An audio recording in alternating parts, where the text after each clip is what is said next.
السلام عليكم، كنتمنى تكونوا بافضل الاحوال ان شاء الله وبصحه جيده.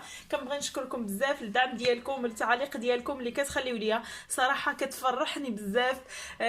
بطبيعه الحال حيت الناس كيجربوا الوصفات وكيلقاو عليها نتيجه، هذه هي الفرحه الكبيره انكم كتلقاو النتيجه الوصفات وكتطلبوني على بزاف د الوصفات، منهم هاد الوصفه الرائعه، هاد الوصفه للتخلص من الكحه او السعال. في الصراحه طلبتوها مني بزاف نظرا لهذا الجو المتقلب، وحنا كيف ما كتشوفوا اننا مقبلين على فصل الشتاء. هذه الوصفه مجربه 100%، كتعطينا نتيجه لمده ديال 3 ايام، كتخلصوا من الكحه او السعال. فما غاديش تحتاجوا لاي دواء انكم تشربوه او لاي سيرو انكم تاخذوه تشريوه. فهاد الوصفه هذه غادي تهنيكم كيف ما قلت لكم من هاد الناحيه، بمكونات كيف ما غادي تلاحظوا معايا في الفيديو، فمكونات جد طبيعيه وكيعطيونا نتائج رائعه ومكونات صحيه بطبيعه الحال. فغادي نقول لكم تبعوا معايا الفيديو حتى الاخر هكا باش تشوفوا الطريقه الاستعمال وطريقه التحضير. فما تنساوش تبارطاجيو الفيديو مع الناس اللي كتعرفوه هكا باش كلشي يستافد وتعم الفائده. بقاو معايا وتبعوا معايا الفيديو حتى الاخر. فبالنسبه للمكونات ديال هذه الوصفه كيف ما غادي تلاحظوا معايا، فغادي نحتاج هنايا الكمون البلدي بطبيعه الحال كيف ما كتشوفوا. فالكمون هنايا فهو مدقوق على اليد اولا مطحون، ما تشريوش هكا الكمون ما يكونش مطحون على اليد، يعني تحضروا عليه. كيف ما كتشوفوا الكمون البلدي فهو رائع رائع رائع للتخلص من الكحه او السعال. فوصفه طبيعيه وكتعطينا نتيجه من اليوم الاول ومده 3 ايام، فكتهناو من الكحه المزمنه او السعال. في الصراحه هذه الوصفه رائعه، كتعطينا نتائج زوينه بزاف، وهي معتمده عندنا هكا في فصل الشتاء ملي كيكون البرد ولا شي حاجه، فضروري الواحد كيضربوا البرد، ضروري كتجيه الكحه. فهي معتمده عندنا، هي والوصفه ديال اللفت اللي كنت حضرت معاكم. انا نخلي لكم اللين ديالها في صندوق الوصف باش هكا اللي باغي يديرها حتى هي راه سهله كما كتشوفوا. وهنايا عندي زيت الزيتون، ما غاديش نستعملو بزاف، واحد القطرات من زيت الزيتون كما كتلاحظوا معايا. فهنا غادي ناخذوا واحد الطبيصيل بحال هكا، غادي ناخذوا هنايا تقريبا ملعقه من الكمون، وغادي ناخذوا بالنسبه لزيت الزيتون فغادي ناخذوا واحد الكميه، غادي نخلطوا وديك الساعه حنايا عندنا ميزانه. انا غادي نوريكم القوام كيفاش غادي يكون.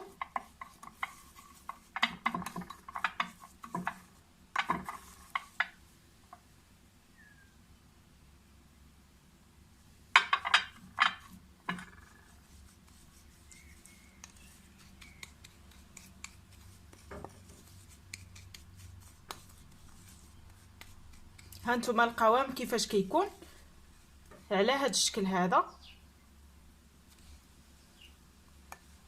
صراحه هذه وصفه معجزه في ازاله الكحه او السعال، وكتزيل لنا حتى البرد من الجسم.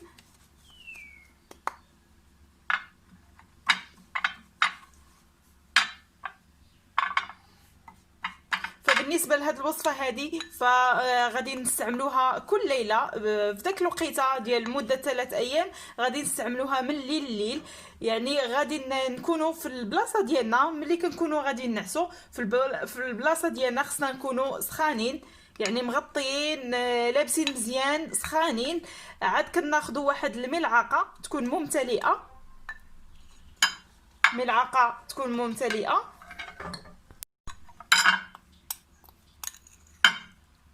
هاد الملعقه تكون كبيره ممتلئه كيف ما كتلاحظوا معايا.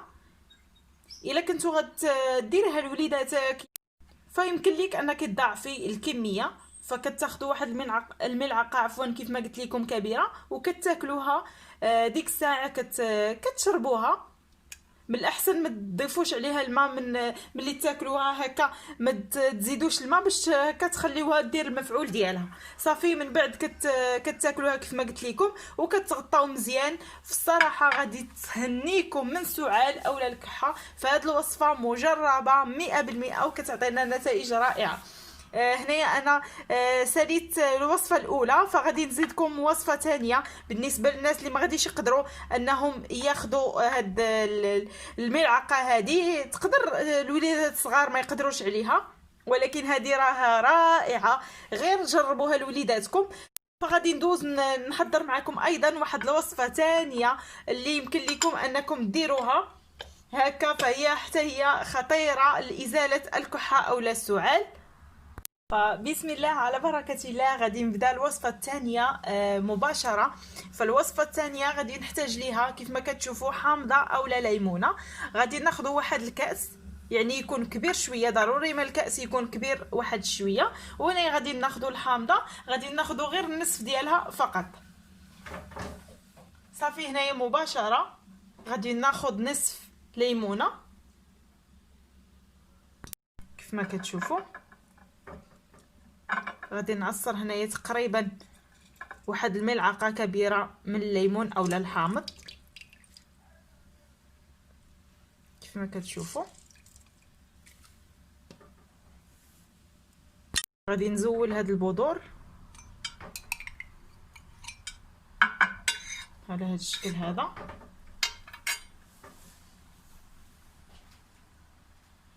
فبالنسبه لهاد المرحله هذه تقدروا ديروا الكمون كيف ما كتشوفوا، وفص من الثوم،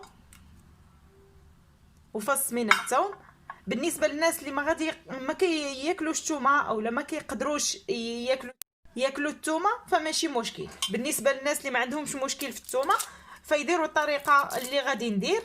والناس اللي ما كياكلوش الثومه او ما كتعجبهمش فما يستعملوهاش، ينقصوها في هذه الوصفه.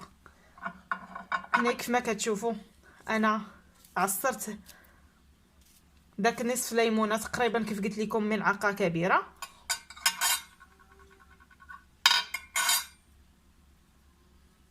وبالنسبه للثومه ديالي غادي نقطعها على هذا الشكل.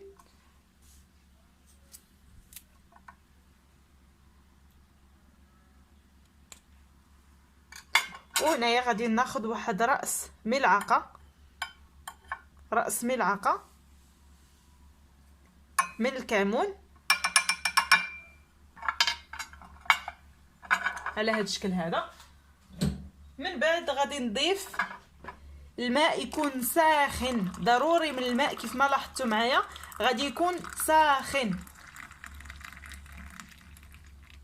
على هذا الشكل حتى غادي نعمروا الكأس كامل.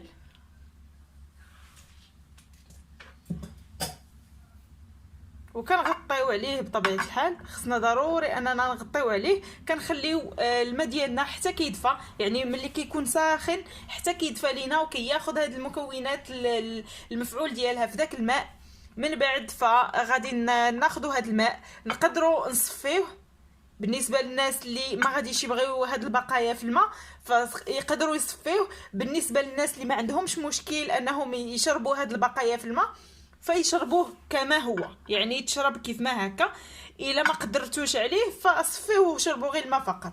هاد الوصفه رائعه رائعه رائعه بامتياز، كتعطيكم نتيجه هائله بحالها تقريبا بحال الوصفه الاولى. حتى هي المده ديال المفعول ديالها فهي غادي تعطيكم نتيجه المده ديال 3 ايام. والنهار الاول غادي يبان لكم الفرق، اكيد غادي يبان لكم الفرق ملي غادي تشربوا كيف ما قلت لكم نفس طريقه الوصفه الاولى. كتشربوه هكا في الليل ملي كتبغيو تنعسوا، كتكونوا مغطيين بطبيعه الحال، ما تكونوش غادي تنوضوا مره اخرى، يعني تشربوه وتنعسوا.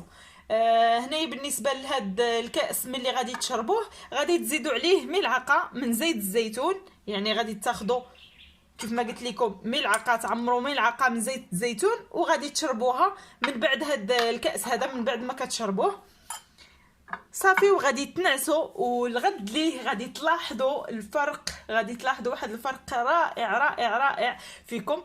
فكنتمنى ان الوصفه ديال اليوم تنجح معكم وتكونوا استفدتوا منها. الى عجبكم الفيديو ما تنساوش تبارطاجيوه وتشتركوا في القناه بالنسبه للناس اللي اول مره غادي يشوفوا القناه ديالي. فكنقول لكم ما تنساوش الاشتراك والضغط على زر الجرس هكا باش يوصلكم كل جديد. دابا غادي نقول لكم بسلامه عليكم حتى الفيديو القادم ان شاء الله، تبقوا على خير. بسلامه عليكم.